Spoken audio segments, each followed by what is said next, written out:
Hi, and welcome back to Firehouse. I'm Peter Matthews, editor here, and we're here today with Matt Ron. He's with the California State University at San Marcos. And we're here to talk about a very timely topic about wildfire management and a degree program that focuses on wildfire incidents. With everything going on in California, right, the change of the fire season to the fire season being year round, the last couple months have really shown that no matter what time of the year it is, the threat of wildfire is very severe, not just in California, other parts of the country. We've seen some pretty big fires as well. So, Matt, thanks for joining us today. We appreciate you jumping on and joining us to talk about the program and what you have going on. So, um, can you tell us a little bit about your program and what your role is in getting success for those students who enroll? Sure. Well, thanks for having me, and thanks for allowing Cal State San Marcos to talk a little bit about a program we're very excited about. The degree program started actually as a result of a symposium that we held with Cal Fire about 10 years ago in Sacramento, and we brought in experts from around the nation and California to talk about the emerging issues on wildland and especially urban interface fires. And two of the conclusions were one, it's no longer a fire season, it's a fire year. And two, it's no longer just a wildfire. We very rarely have, fires without assets or homes or vehicles or infrastructure at risk. And so it's a wildland urban interface incident. And we're seeing that now 10 years later, that's the bulk of what we have to deal with. And so we designed a degree program specific to respond to the wildland urban interface and working professionals. It's fascinating. I mean, really, to be able to see the foresight into developing this program and putting it out there. And again, it's so relevant. Like you said, it's the wildland urban interface. No matter where you are in the country, it can happen. We saw it in Tennessee. We've seen it in California. We've seen it down here in Texas. Just a few years ago, but 40 miles away, an entire town burned down in the midst of fields burning. It spread into the village. So it's fascinating to see that and where you guys are at with the program. So tell us more about the program. I mean, how did you develop it, and then what are the challenges of that wildland urban interface um, fire science that you address in the program? Yeah, uniquely, we developed this in direct collaboration and partnership with the fire agencies. From my perspective, we're not the ones hiring these folks. So we wanted to develop a Bachelor of Science degree in wildland and urban interface. And we did it with folks from Cal Fire. We brought in the International Association of Firefighters, NIST, which is the National Institute of Standards and Technology, and then representation of other fire departments around the country. Forest Service, of course, was there. But we had great conversations with San Diego, Riverside, San Francisco, Los Angeles, and then even got information from folks out of Nevada, Texas, Florida, Connecticut, and even Boston. Wow. And so this was, like you said, it's a national issue now. It's not just a West Coast issue. And so we wanted to make sure it represented the breadth and depth of what folks in the agency want to see. One of the key components of this is that it's a 2-year degree program. So most of our firefighters have an associate's degree or equivalent. And so we accept that. And then we just provide the last 2 years. The other thing, too, is we know a lot of our population are working professionals, and they're not just going to move down to, San Diego County just to, take a couple of years to get a degree. So we designed this as a fully online degree program with working professionals in mind. And then the last thing and kind of unique to this is it is a science-based degree. So every one of the students who work with us actually spend their last semester designing and implementing a small-scale research project. And the exciting thing for us is we actually have published 3 of those papers in a journal from our students addressing occupational exposure issues and cultural burning and all sorts of different topics. But because it's a science-based degree, we really wanted to push the idea that, these are firefighter scientists, that next generation. That's great. And again, to be able to meld that world of science that the fire service is really looking to and adopting and taking those best practices and integrating them into operations, that's again a phenomenal way to tie it in. So With this program again, because it's on a national level, I mean, how do you integrate real world applications into the program? And my understanding is you also use a lot of case studies throughout the curriculum for that 2 years. Yeah, the courses we developed, again, were all done in collaboration with a lot of these organizations, agencies, and departments. And so their key priorities were things that, no other program in the US is really teaching. We have a course specifically for firefighter mental and behavioral health. The nice thing about our program is we're able to tie in with some of the best subject matter experts in the country to be the instructors. So one of our instructors, she actually sits as a board member for the Center of Excellence in Firefighter Mental and Behavioral Health in Washington, D.C.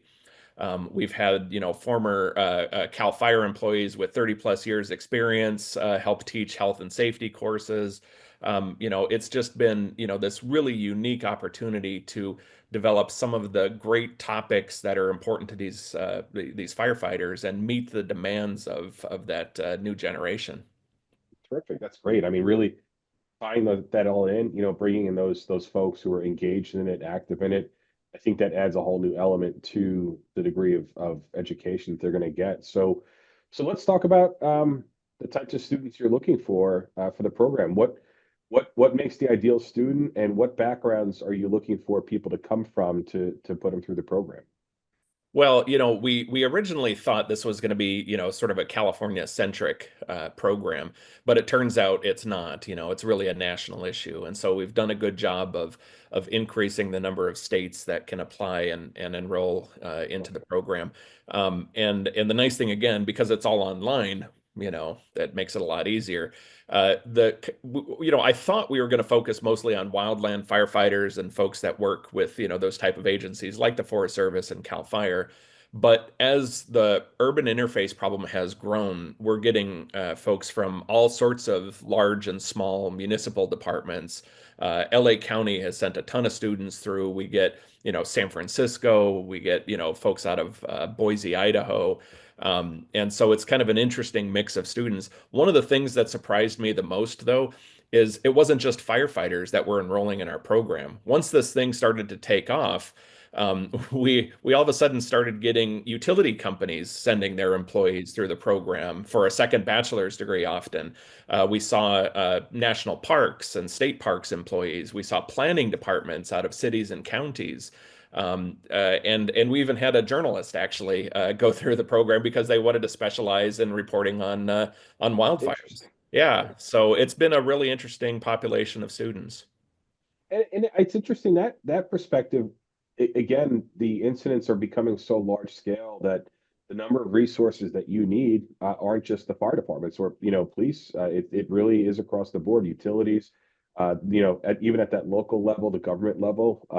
So that's fascinating to see the variety of students you have coming through, and I appreciate you sharing that. And then let's talk about success, right? We're at the point of graduation. What are kind of the career outcomes that you're seeing with your graduates, and have they been using that to help establish a leadership role within their agencies? Yeah, so I think I mentioned the Los Angeles fires recently, and our research foundation was actively involved in a cancer study that we're doing out there. Um, During that incident, as we're at base camp, I ran into about four of our students, former students, and one current student while we were there. They all had just wonderful things to say about the program.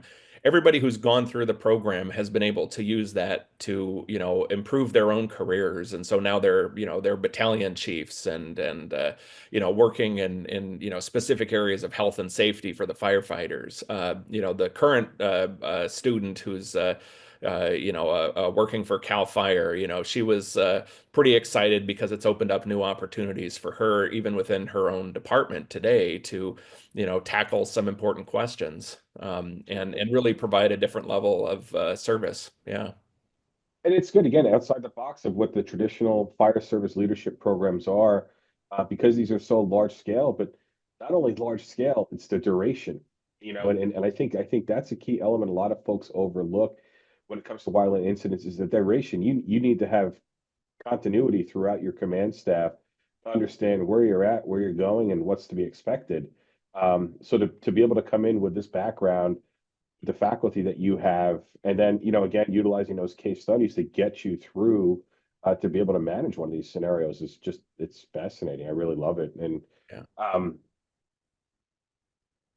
Resiliency, right? We're hearing a lot about that. I mean, I would say the last 3 to 4 years, it's really been a big topic.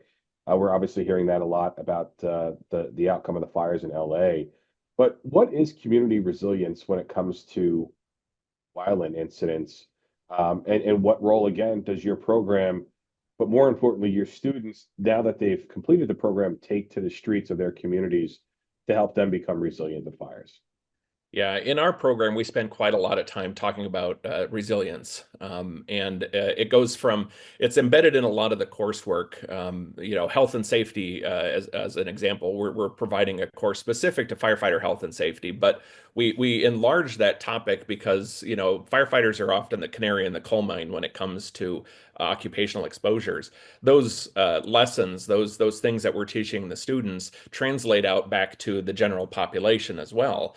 And a lot of those same, protocols and tactics and strategies can benefit the average community member. We also teach coursework specific to, how do you plan for a more resilient community? What materials should we be, talking about for new construction or retrofitting old homes?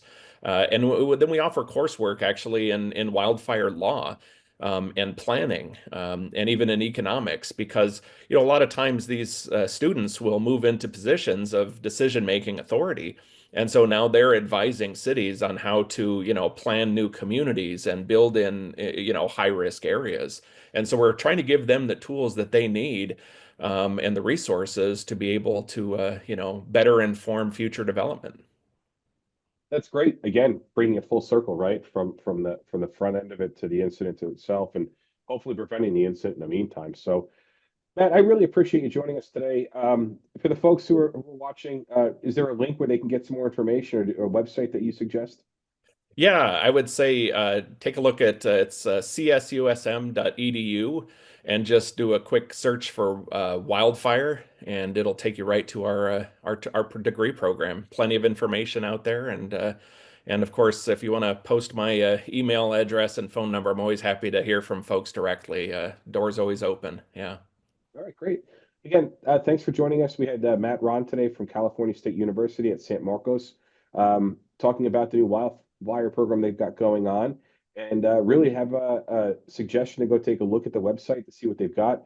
There's a lot of good information on there, and it seems like you guys are really moving in the right direction for such a critical degree for the fire service and other related agencies at this point in time. So thanks for joining us today, Matt. Appreciate it. Thanks for having me.